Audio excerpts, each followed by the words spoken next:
Oh, yeah. Look at that. Look at that right there. Look at that! Here we are again. Apologies if this seems a little clickbaity because of the title. Because while this product exists, it does not yet exist for the Astro van. So, why am I showing this to you? Well, I'm showing it to you because I know I'm not the only guy who wants it. I know this because this morning I wrote an email. I sent it to all three of their email addresses, this company's email addresses. And then I called. I spoke to the head technician, Eric, out here in California. And it was a really cool conversation. The guy is super nice guy, soft-spoken dude. And his initial thing was, they don't make it, obviously. But the way I was wording things, he then went ahead and started cross-referencing the specs to see if one of the ones that they make for other vehicles, I'll try to show you the list of what they have here, would work in the Astro van. I already knew the answer to that would be no, that doesn't exist. But he was so kind to go through those motions because I think he knew it didn't exist either. But he just wanted to do that for me. Because, as it turns out, many of you have called and asked for this product as well. So once we got past that and I understood what he was doing, I said to him, no, look, I know it doesn't exist. Thanks for looking. I'm not calling you because I want you to, in hopes that you have something that will work in my van. I'm calling specifically to possibly motivate you to produce this product for our vans. Now, keeping in mind, the Astro van was never designed to go off-road and have the lift and everything else that I did. Many of you watching this right now, you've done this. And I explained it to him. I said, look, we do the lift. We put the transfer case in. Many of us have lifted the engine and transmission back up into the body where it would sit inside the body factory, which is beautiful because there's no more low-hanging fruit of that oil pan.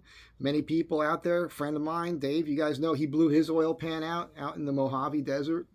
It was a nightmare. I had to put a whole new engine in his van. So other people have done the modification of lifting the engine, making their own brackets. And Kai out there in I think he's in Monument Valley. I think he's in Utah. Japanese guy. He had made some brackets. I reached out to him. He sent me a pair of his brackets. And then Dave and I looked at them and, we figured maybe do a little nicer or better. Dave made a jig and now he's making them for you. You can contact Dave and he can make them for you. And I've done videos on it already. We're running them in our vans with no problems. Dave has recently made some kits for people and they're out there already now. They're being sold and people are installing them in their vans.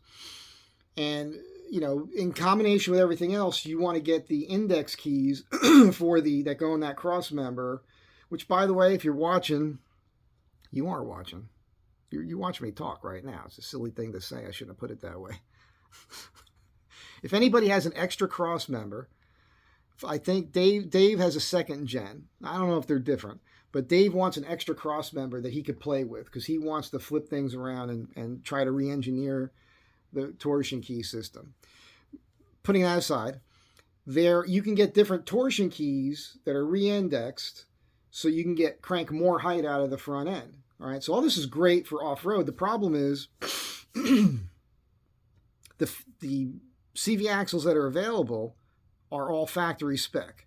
And so you're driving around where you have, your front differential is higher than the center of your wheel. So you have this angle to your CV axle, and driving around like that, it's not great for the CVs. On the street, it's not terrible, but it's not great. And when you go off-road, it's a lot more wear there. It's not designed for it. And so we go through CV axles. And so the way to get past that is what a lot of you have done. One of my good friends back east has done it, is the full-on front axle swap, right? You put a Jeep front end in that thing. You can do it with leaf springs or coils. There's a kit available, I think. I don't know if they're really available yet. Those guys out in Prescott were making a kit, but they don't have a price on it. I don't think it's available on their site. And I think if they did, they wanted to ask like $3,000 for it. By the time you get that kit, and it's going to cost you $3,000 or more for a front end setup, plus, you're probably going to pay somebody to do the work. You see where this is going. You're talking $8,000-$10,000 to do a front axle swap on an Astro van. that doesn't even have a full chassis. That's crazy, but I was willing to do it. And then I stumbled upon this product. So my mindset is, if this can be a thing, if this can become available, I think this is going to be a better way for us to go. It's more affordable, because you're going to spend $300 to $400 per CV axle. Let's say you spend $1,000 total on 2 CV axles. They have this extension built into them, right? So that when you go off camber and whatnot, that's just a smart thing. And then the way they've designed the CVs, I'm going to show you the specs right now. Really, really smart. So you should be able to see here on your screen. This is the wheel. This is going into the differential. And what they've done is, now where it goes into the wheel, typically you have this shorter housing, and in most of them they have 6 ball bearings. This one has 8 ball bearings. But what they did was they did this system, this housing, they also did it at the input at the drive shaft. And typically you don't have that. What you usually have is the housing is longer, and there's this system of like lobes, these 3 lobes in that end with like a bearing system on the end of each one. And the problem with that is that it doesn't allow this angle, right? It just stops at a certain point. And so the housing is digging into the rod here on the standard system. So with this system that you see before your eyes, they've corrected all that. So this is specifically designed for vehicles with a lift and for people who are going off-road. This is genius. Here's the vehicles that they have listed that they make them for. Now, interestingly, they make it for the Cadillac. It says Cadillac, Chevy, GMC, the Avalanche, Cheyenne, Escalade, the Sierra 1500. And that's interesting, because the Sierra 1500, those are the same parts on the Astrovan as far as the upper lower control arms and all the other parts. Keep in mind, all the parts under the Astrovan are truck parts. So that's what makes it so much more robust over minivans. So yeah, you got the Sierra 1500 Silverado, then below this. The other issue is that the years, they all start, the earliest year would be a 2007. Okay, then you move on to Dodge, Nissan, Infiniti, Toyota. Up top again, the Fords, Mazdas, Jeeps. The Liberty is what caught my eye initially when I was doing my research before today, it was months ago. So you got 2002 to 2006 Jeep Liberty. Now, they're similar, but not the same. So the spline count isn't right, the length isn't right, those are left-right specific, you have all those issues. So what's this video about? Why am I making this video? I'm making this video because, and I said this to him, I said, if you start getting bombarded with emails and phone calls, that's my fault. I'm apologizing now. But I told him there's thousands of guys out there around the world, and girls, just guys and girls. Those are your 2 choices.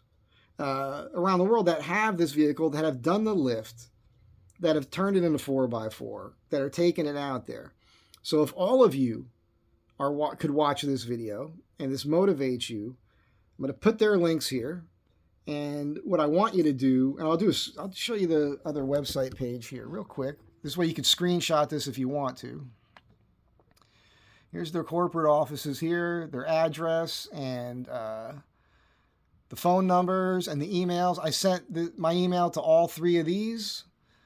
And then they also have other companies. They got one in China, Canada, and Europe. So if you guys have a 4x4 Astrovan in any of these areas, these are the places you would call there. Send the emails. You could screenshot this. I'll put some of these links. I'll put the link to this page and this page here in the description below.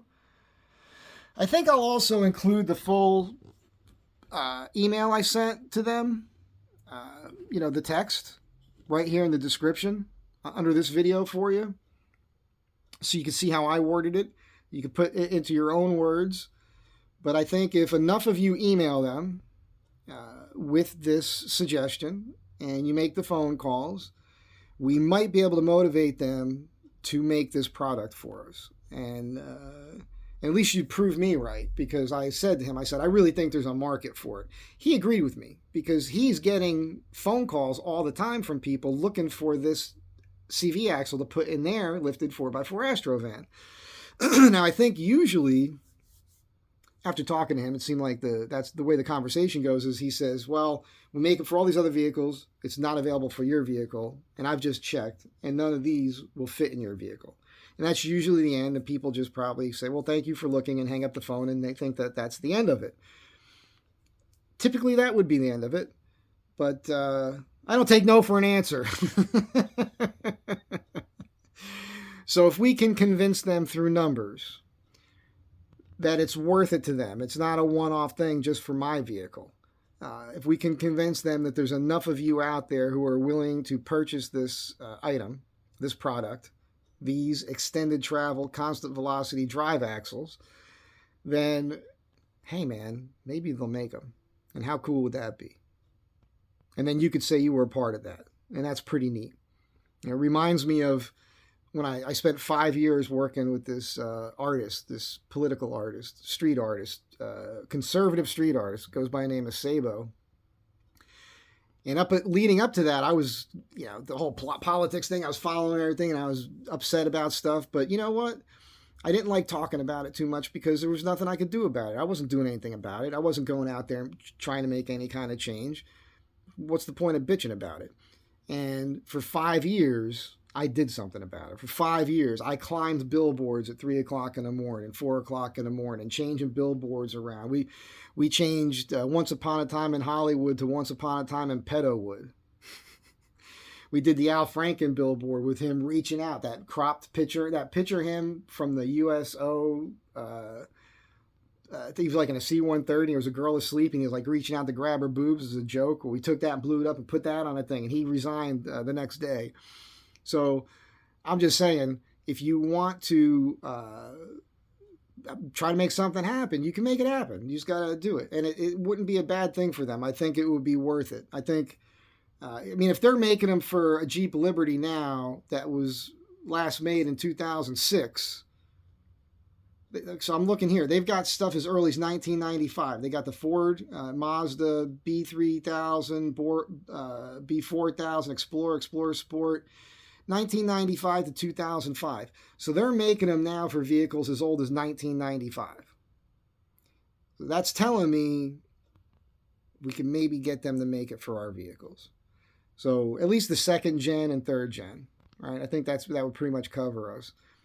So that's it. I hope that you enjoyed what I'm putting out here, and I hope this motivates you to write your own emails, make your own phone calls, yeah, and then we can all benefit from this.